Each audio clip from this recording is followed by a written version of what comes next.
kanugrahan ingkang sepindah nggih menika kanugrahan Tuhan Mas Tio. Moga-moga apa yang telah diperbuat menjadi karmanya ke depan untuk umat Hindu Jawa lebih bangkit rahayu.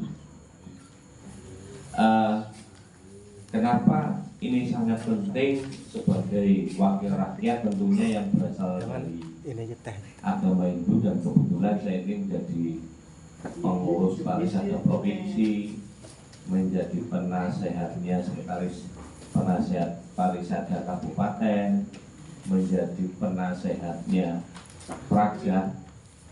Jadi saya rasa ini yang paling penting, Pak. Karena apa? Bahwa manusia itu kan secara lahir sudah mempunyai yang ataupun disebut dengan pitara.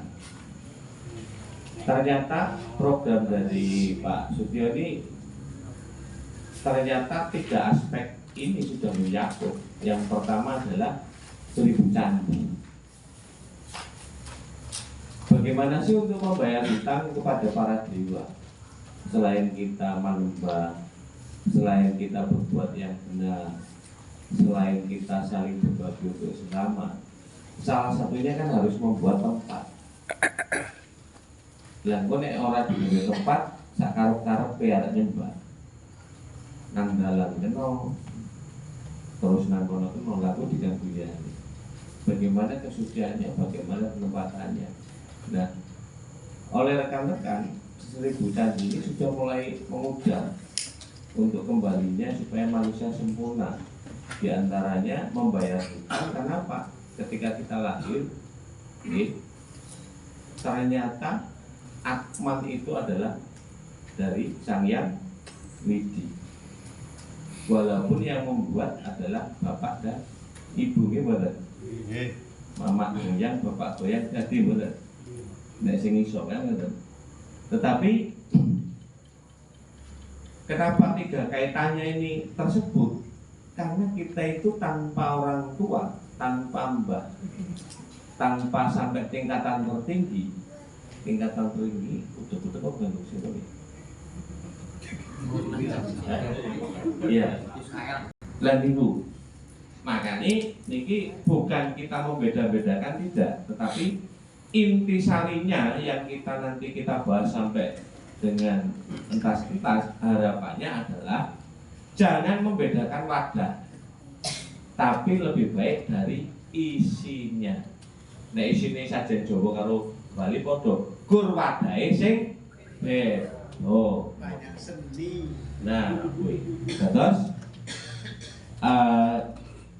saya berharap kepada sedulur-sedulur sami rukun, ayo bareng-bareng benderi supaya tiang Jawi saged ngikuti kesempurnaan kaya dening sedulur-sedulur Bali yang telah menyelamatkan ajaran-ajaran leluhur Hindu dari peperangan, perang Parekrek, lari ke Bali, sehingga nanti yang dari Bali sudah mengembalikan, ini yang dari Jawa sudah menyongsong. Gimana? Setuju?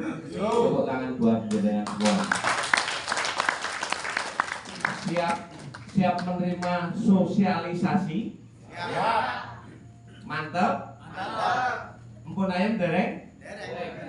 Kok urung ayam? Saya gini, nek urung ayam tapi men supaya nih jenengan sing pikiran ilang saka umat, sing pikiran bahasane ruwet, yuk melaku. Iki tangannya dingin iki. Ya. Ya. Tepuk. Yang udah kali. 1, 2, 3. Oh. Betul. Sambung ayam, guys.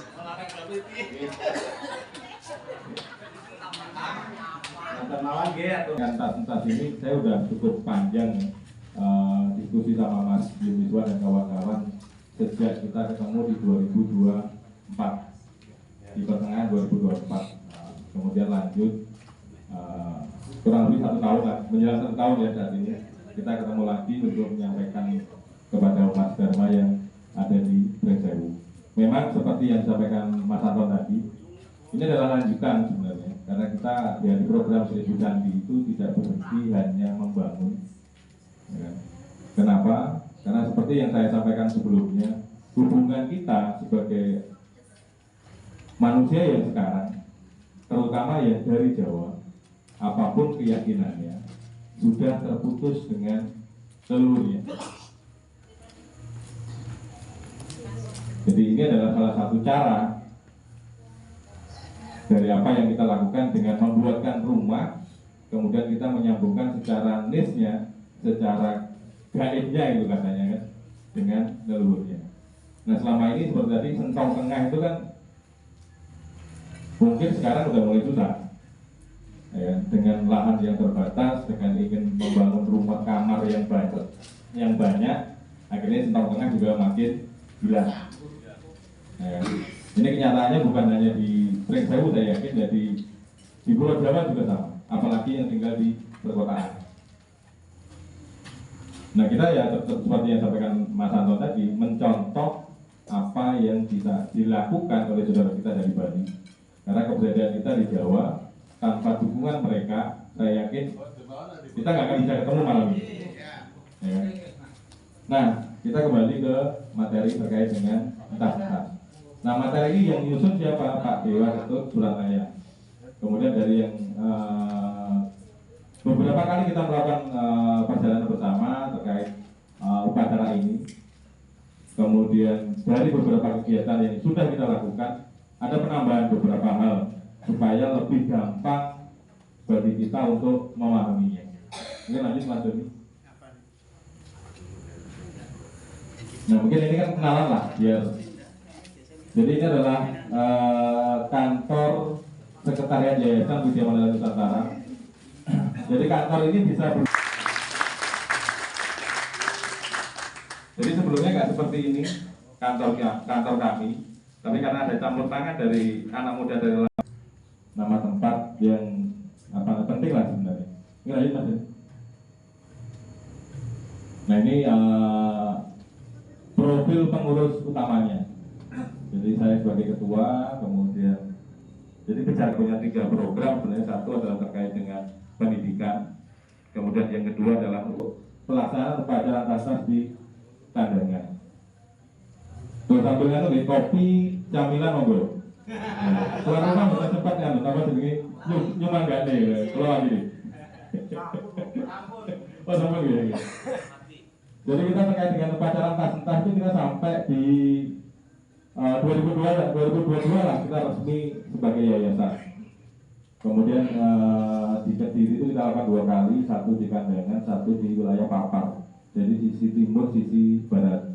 Kemudian kami sampai ke wilayah Jawa Tengah, yaitu di Karanganyar dan Jawa Tengah. Kemudian di Banyuwangi itu 2023. Kemudian di Tangerang Selatan di 2023 kami juga mendukungnya di sana. Kemudian program di Bidang Nusantara itu kami luncurkan 2023. Sementara di Pringsewu total 8 candi sudah kita kirimkan, 5 sudah terpasang, 3 sedang persiapan. Kemudian ada upacara Murwo Candiko, ya kan? Ini kan kadang kita sebagai orang Jawa kan Murwo Candiko Yopo gitu kan. Nah ini sama dengan Melaspas Sami Mawon. Kemudian ada lagi upacara Ruatan dan Pangur. Nah kalau di Bali Metata, di Jawa itu Pangur. Mungkin kalau Ruatan di Bali itu bisa Bayu Woton, Bayu. Nah, kurang lebih sana. Artinya tradisi kita di Jawa itu ada. Ya, Pangur masih tertarik di Pringsewu. Sekarang berkeluarga mungkin ya. Kalau secara masalah tidak ada.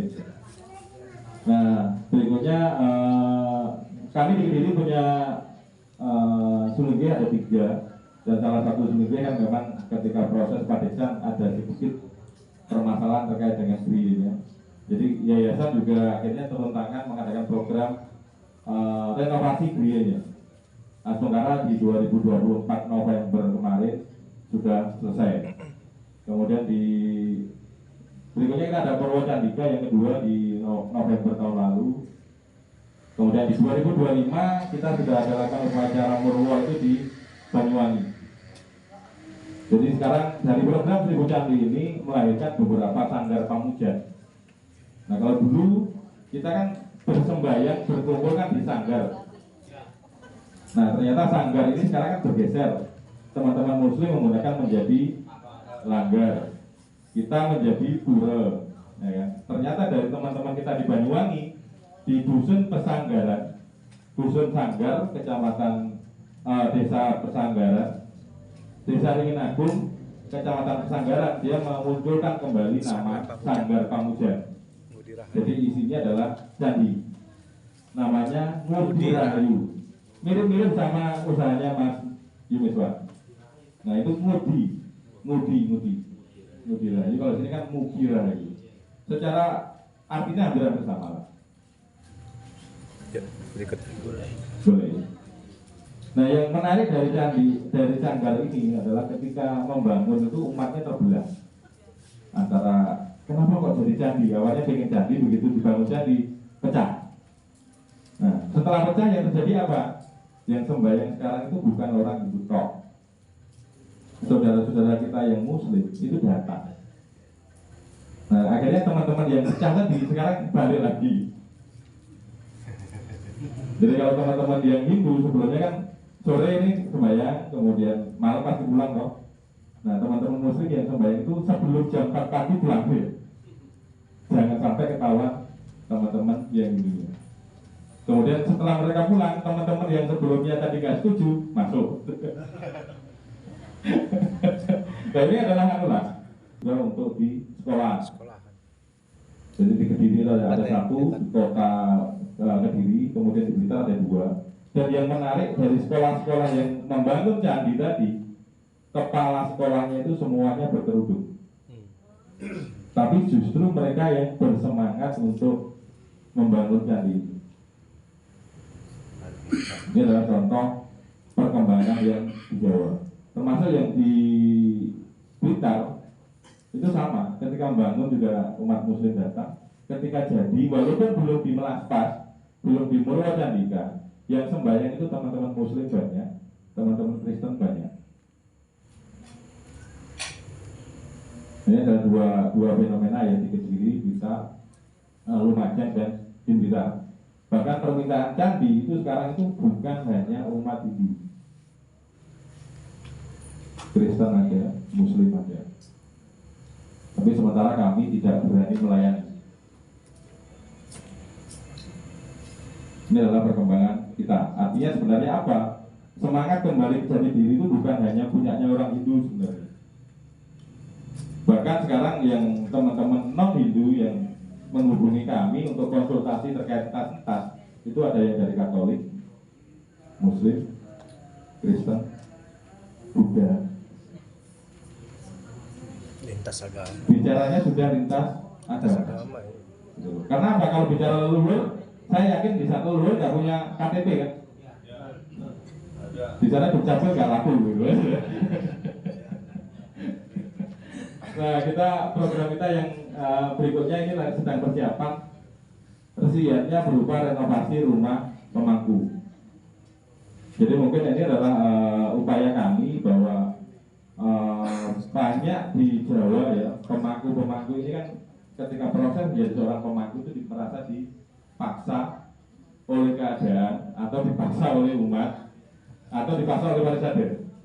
Nah kadang tanpa memperhatikan bagaimana kondisi ekonomi dari sang pemangku. Nah ini mungkin yang merasa memaksa ya pasti senyum-senyum atau yang merasa dipaksa kan.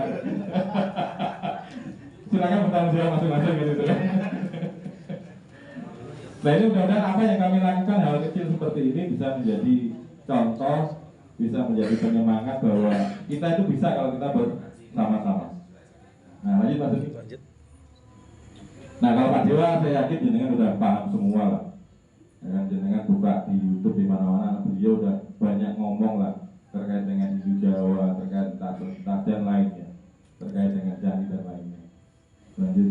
Nah kita langsung ke rujukan. Kenapa kok ada rujukan ya? Jadi sebenarnya entas-entas ini sebenarnya di Jawa itu sempat hilang. Hilang sama sekali. Yang dikenal hanya selamatan dari 1 hari sampai 1000 hari. Yang masih lestari itu hanya di Tengger. Di Tengger sampai hari ini masih lestari. Tetapi kalau kita mencontoh apa yang di Tengger, saya yakin juga nggak semudah yang dibayangkan. Kenapa? Kalau contoh di Tengger itu yang paling ekstrim ya, paling parah lah menurut saya. Kalau kita percaya bapak itu punya anak 5 seperti ini, ya, ketika bapak sudah tidak ada, kelima-lima anaknya itu harus melakukan tas-tas sendiri. Tidak bisa ini kerjasama barengan, dinas bareng nggak bisa. Satu-satu. Jadi satu nama ditas sampai 5 kali. Jadi contoh ketika ini anak 1, anak 2, 3, 4, 5. Yang anak ketiga ini mantu pertama kali, maka Pak Krisino harus entas dulu dengan biaya sendiri. Dan di Tengger serupa dengan di Bali, Pak. Jadi kalau pacaran itu cuma 1 jam, kumpul-kumpulnya 10 jam, Pak. Nah, kumpul-kumpul 10 jam itu kan makan, minum dan lain-lain, Pak. Jadi biaya upacara kadang hanya 10.000, biaya makan-makan yang 150.000. Jadi nanti sama, ketika saya nanti mantu, saya juga ngetas dengan model yang serupa. Mas Anton mantu sama. Dan ini aturannya tidak boleh kerjasama, barengan nggak bisa. Kemudian roh yang dientas hanya nama yang dari hubungan keluarga saja. Di luar keluarga, kadang-kadang roh kan datang ikut minta dientas, nggak boleh, diusir oleh sang pengubahnya. Jadi hanya nama yang masih bau keluarga, di luar itu nggak bisa. Itu contoh. Nah di Jawa sendiri yang mengawali adalah secara nulisnya itu adalah Romo Mangku Karyo. Jadi berawal dari beliau adalah seorang mangku di Sidoarjo. Kemudian ketika bersembahyang bersama umat itu banyak melihat orang-orang yang kepalanya kelihatan seperti di pinggir-pinggir atas pagar seperti itu. Dan itu bukan sekali 2 kali. Ya kan? Akhirnya kan bingung juga seorang mangku melihat itu apa gitu kan. Akhirnya nyambung lagi dengan Pak Dewa udah kan. Nah, ketika ketemu nama tas pun itu kan masih bingung. Caranya bagaimana, dasarnya apa.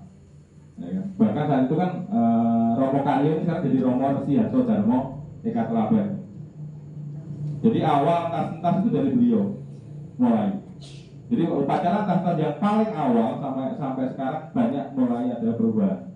Kenapa? Ketika kita melakukan upacara kan ditanya dasarnya apa, bahasa keren sastranya apa kan gitu kan. Nah itu juga mereka mencari. Ada ada waktu yang cukup panjang untuk sampai bisa seperti yang sekarang. Ya. Termasuk juga tadi melihat di Tengger seperti apa. Kalau di Tengger masih jelas ya, aturannya. Nah di luar Tengger sudah banyak hilang. Nah, ini adalah tokoh-tokoh yang mengawali, yang menjadi sumber, termasuk yang mencari sumber dari upacara tas yang akan kami sampaikan. Ada Romo Hati Suworo dari Lamongan, Romo Adi Suleto dari Blitar, Romo Wagio dari Batu. Wah ini dari sini, Romo Wagio. Nah, bahkan dari Peksawu kan. Berarti kami aja itu ya membawa lagi nama-nama Rio ini kembali lah. Ada Pak Ngadana, ada Romo Ali Santoso ini asal Jakarta, ada Pak Subasana, ada Juru Sumatera. Ini adalah tokoh-tokoh yang melengkapi lah terkait dengan upacara tas ini. Lanjut ini. Nah terkait ini kan pasti kan berhubungan dengan namanya yatnya yang utama. Nah disebutkan kan salah satu yatnya utama menurut Weda adalah penyempurnaan jiwa-jiwa yang sengsara dengan mengantarkan dan atau ini adalah menjadi pijakan ya. Leluhur itu memiliki kedudukan tersendiri di alam para dewa. Tetap ada proses penyesuaian sesuai